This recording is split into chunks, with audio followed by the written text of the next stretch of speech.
Venezuela एक ऐसा देश है जो दुनिया के सबसे बड़े ऑयल रिजर्व्स के ऊपर बैठा है। लेकिन आज ये सिर्फ एक इकोनॉमिक क्राइसिस का शिकार नहीं है। ये देश ग्लोबल पावर पॉलिटिक्स का एक इम्पॉर्टेंट बैटल फील्ड बन चुका है। अमेरिका के क्लेम्स, मिलिट्री प्रेशर और ऑपरेशन एब्सोल्यूट रिजॉल्व जैसे नरेटिव्स ने पूरी दुनिया के सामने एक बड़ा सवाल खड़ा कर दिया है। क्या ये सच में डेमोक्रेसी बचाने की कोशिश है, फिर ऑयल के लिए एक और रिजाइम चेंज ऑपरेशन? इस वीडियो में हम फैक्ट्स, फिगर, हिस्ट्री, प्रोपेगेंडा सब कुछ डिटेल में समझ। आज जो वेनेजुला पॉवर्टी और क्राइसिस के लिए जाना जाता है, वो कभी लैटिन अमेरिका का रिचेस्ट कंट्री हुआ करता था। 1970 और 1980 के ऑयल बूम के टाइम पर वेनेजुला की पर कैपिटा इनकम इटली और स्पेन के बराबर थी। फ्री एजुकेशन, हैवी सब्सिडीज और एक स्ट्रॉन्ग वेलफेयर सिस्टम एग्जिस्ट करता था। लेकिन एक बड़ी वीकनेस हमेशा से रही, इकोनॉमी सिर्फ ऑयल पर डिपेंडेंट थी। जैसे ही ग्लोबल प्राइसेस गिरे, पूरी इकोनॉमी हिल गई और सिस्टम के क्रैक्स क्लियरली दिखने लगे। 1999 में हुगो चावेज पावर में आए। उन्होंने ऑयल इंडस्ट्री को नेशनलाइज किया और यूएसए के खिलाफ एक स्ट्रॉन्ग एंटी इंपीरियलिस्टिक स्टैंड लिया। पुअर कम्युनिटीज़ के लिए वेलफेयर स्कीम्स लॉन्च हुए, लेकिन साथ ही प्राइवेट इन्वेस्टमेंट और डेमोक्रेटिक इंस्टीट्यूशंस धीरे धीरे वीक होने लगे। 2013 में हुगो चावेज की डेथ के बाद निकोलस मादुरो प्रेसिडेंट बने। यहीं से वेनेजुला का डाउनफॉल और तेज़ हो गया। 2014 के बाद ऑयल प्राइसेस क्रैश हुए, मिसमैनेजमेंट और करप्शन बढ़ने लगी। 2018 तक महंगाई 10 लाख% के करीब पहुंच चुकी थी। जीडीपी लगभग 75% श्रिंक हो गई और यूएन के अकॉर्डिंग 77 लाख से ज़्यादा वेनेजुलियंस देश छोड़कर माइग्रेट हो गए। यूएसए और वेनेजुला का कॉन्फ्लिक्ट सिर्फ मादुरो की वजह से नहीं है, ये कॉन्फ्लिक्ट डिकेड पुराना है। इसके कोर रीजंस काफ़ी क्लियर है। वेनेजुला की anti USA foreign policy, Russia, China और ईरान के साथ क्लोज रिलेशंस और दुनिया के largest proven oil reserves. Oil सिर्फ फ्यूल नहीं होता, ऑयल पावर होती है और वेनेजुला इस पावर का एक ग्लोबल गोल्ड माइन है।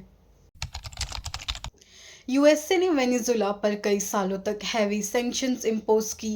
2015 में गवर्नमेंट ऑफिशियल्स को टारगेट किया गया, 2017 में फाइनेंशियल रिस्ट्रिक्शंस लगाई गई और 2019 में सीधा ऑयल सेक्टर पीडीवीएसए को ब्लॉक कर दिया गया। इसका डायरेक्ट इम्पैक्ट इकोनॉमी पर पड़ा। वेनेजुला की ऑयल प्रोडक्शन जो कभी 32 लाख बैरल पर डे थी, अब वो गिरकर 7 लाख बैरल पर डे से भी कम हो गई।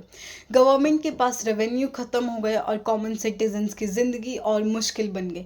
क्रिटिक्स का कहना है कि सैंक्शंस गवर्नमेंट से ज़्यादा आम लोगों को हर्ट करती हैं।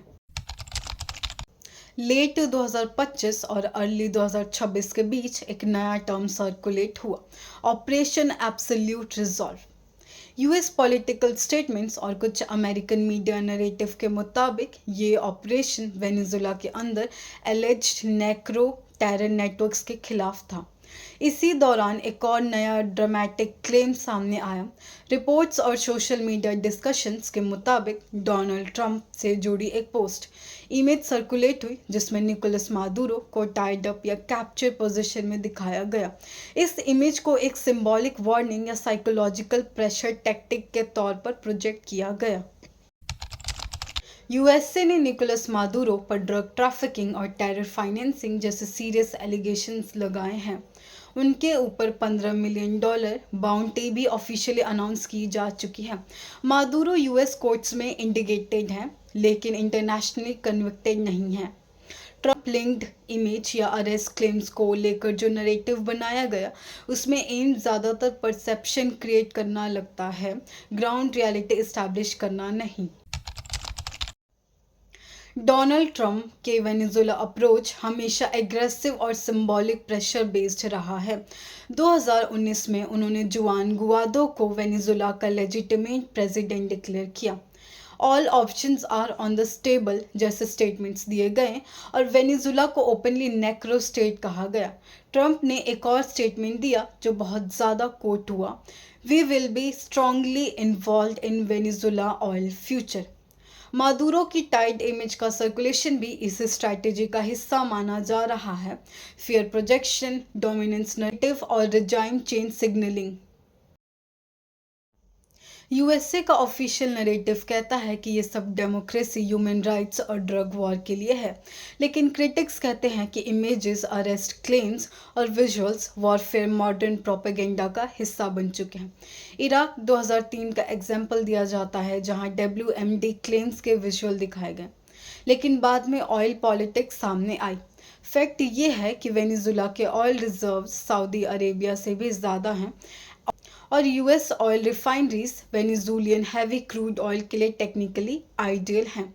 तो सवाल अब सिर्फ मिलिट्री का नहीं, media coverage, oil power is equal to coincidence या कैलकुलेटेड स्ट्रेटेजी है। इस पूरे पावर गेम में सबसे ज़्यादा सफ़र वेनेजुलियन सिटीजन्स ही करते हैं। फूड शॉर्टेज, मेडिसिन की कमी, एजुकेशन सिस्टम का कोलैप्स और मास माइग्रेशन, ये सब इमेज से ज़्यादा रियल है। सैंक्शंस, थ्रेट्स और विजुअल्स प्रोपेगेंडा का इम्पैक्ट हमेशा ग्राउंड लेवल पर इनोसेंट लोगों पर पड़ता है। वेनेजुला सिर्फ एक कंट्री की स्टोरी नहीं है, ये मॉडर्न जियोपॉलिटिक्स का वार्निंग साइन है, जहां ऑयल, पावर और प्रोपेगेंडा एक साथ काम करता है। आज इमेजेस सर्कुलेट हो रही हैं, कल मिसाइलें हो सकते हैं। सच अक्सर विजुअल्स के नॉइज में दब जाता है। अगर आपको ऐसे ही डिटेल्ड एक्सप्लेनेशंस देखने हैं तो मेरे चैनल को लाइक करें, सब्सक्राइब करें एंड शेयर करें।